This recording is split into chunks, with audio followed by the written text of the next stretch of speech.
Hey there guys, it's Skipper Megan. Welcome back to our Walt Disney World trip planning series. Today we are going to be talking about what to pack when you are going to Walt Disney World. I'm going to do a separate video on what you need to take into the park, but this is just going to be everything that you need to pack when you're actually heading down there.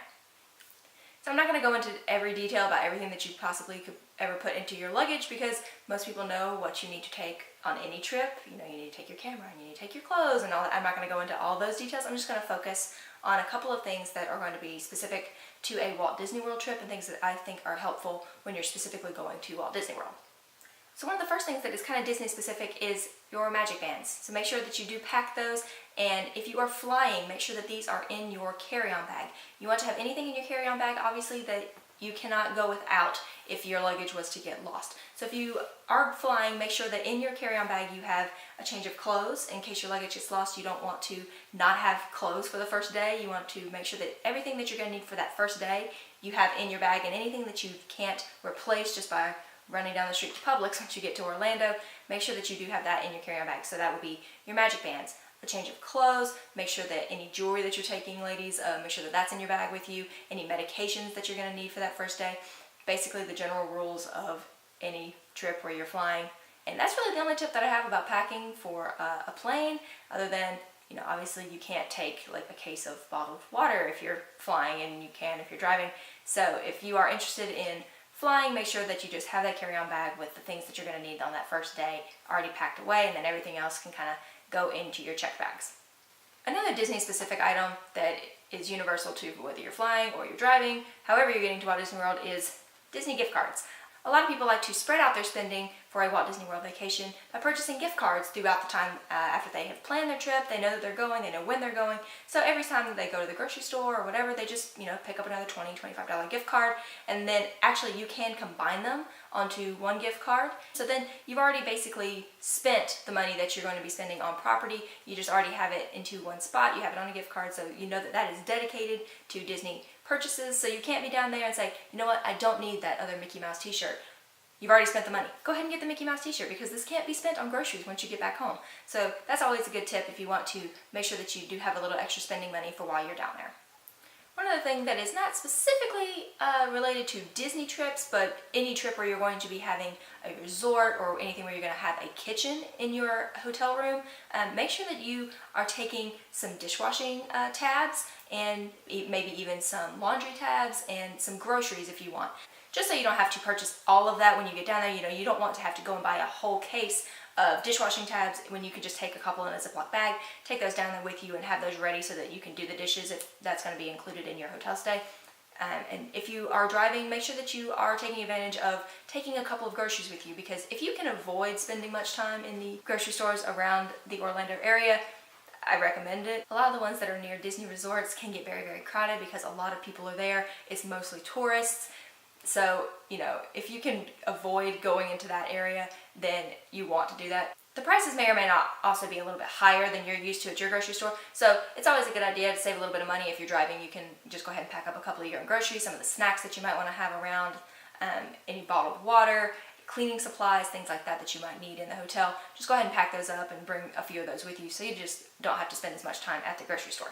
Now moving into a couple of Disney specific items that you may or may not think about bringing with you.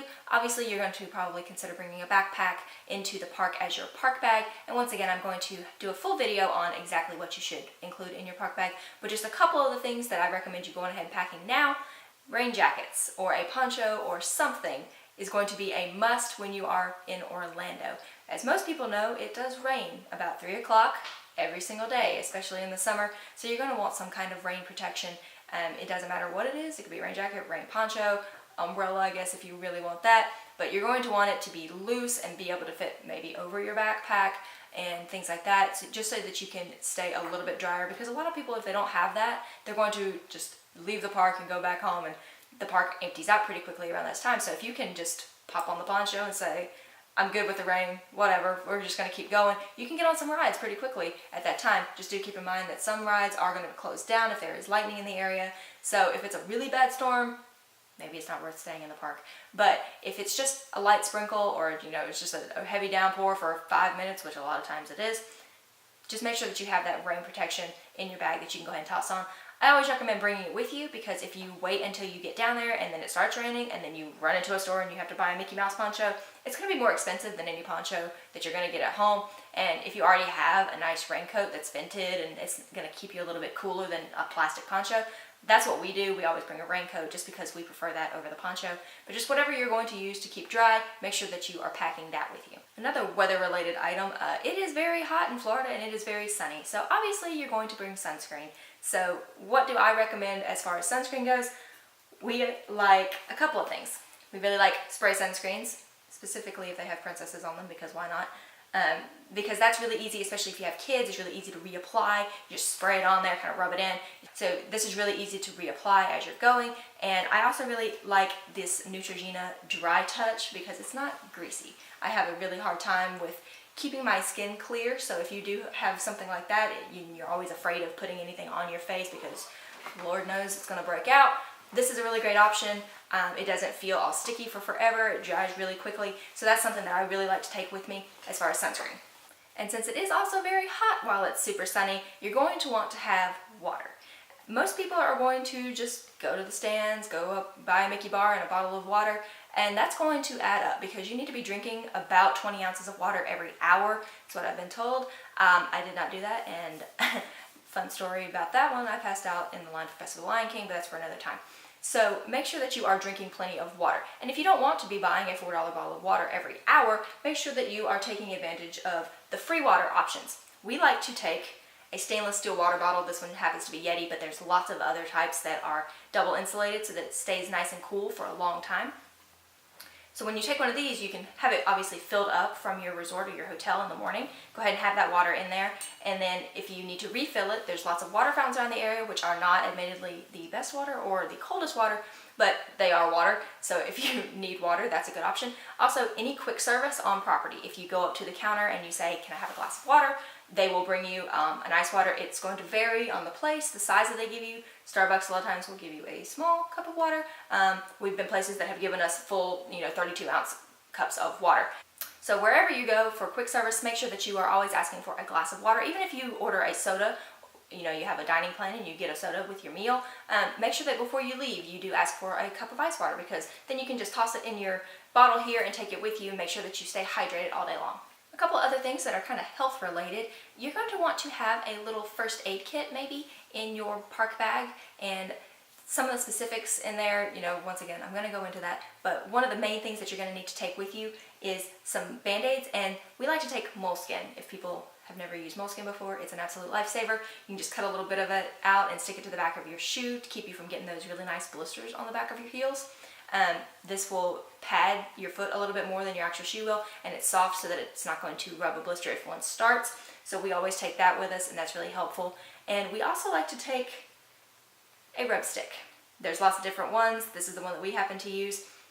Everyone knows that when you are sweating a lot, certain parts of your body, your arms, your thighs, things are going to rub together. This is not the particularly most attractive subject to talk about, but let's be real, it happens. So one of these sticks, it kind of just rubs on like a deodorant, but it's clear, doesn't have a scent or anything, and it's just going to kind of keep your skin from sticking together and rubbing and making it really, raw and sore. So anything that is going to be able to lubricate your arms a little bit, or your thighs, you're going to want to use that, and it's super, super helpful, and we really enjoy taking something like this. One of the last items that is kind of park specific that I'm going to mention are Ziplock bags. And that may sound a little bit strange, but if you are going to be going on any water attractions, or as I said, it's going to rain, if you have some electronics in your backpack and your backpack isn't completely waterproof, you may be worrying, oh my gosh, is the water going to get through? Is it going to soak my phone? Is it going to soak my nice camera? So if you have some Ziplock bags that you can toss your phone into, just like a little sandwich size one for your phone, or if you are having a camera, you can toss that into a gallon-size bag. Just something that's going to provide a waterproof type barrier around it, so that if your backpack does get soaked through because it rains for 3 hours during the day while you're at the parks, then you know that your electronics are going to be protected and you're not going to have to worry about them. The last thing that I'm going to mention that you need to pack to take with you, this applies specifically if you're going to be driving to Florida. There are toll roads in Florida, and there are a lot of them all of a sudden. So if you are driving, make sure that you pack a bag of either coins or small bills, something that you can use to pay those tolls as you come to them. We like to just take a bag, $10 of quarters or so. That way we don't have to wait in the line to use the credit card if there is one. Sometimes there's not even one. So you just kind of have to come up with some change somewhere to pay these tolls. They range anywhere from like 75 cents to $3 usually. So just have a couple of either small bills or a few dollars worth of change in a bag that you can pull out and go ahead and pay those tolls and keep going, because you don't want to, when you start getting that close to Disney, be slowed down by having to fish through under the seats and find some quarters. So I think that's it, the basics of what you need to pack specifically for a Walt Disney World trip. Obviously there's a lot of things that you can take with you that I haven't mentioned, but that's going to be basically any trip that you ever go on. So if you have any questions about what you should take, or if I didn't mention something that you think might be a good idea, let me know down below, and I will see you guys next week. Bye y'all.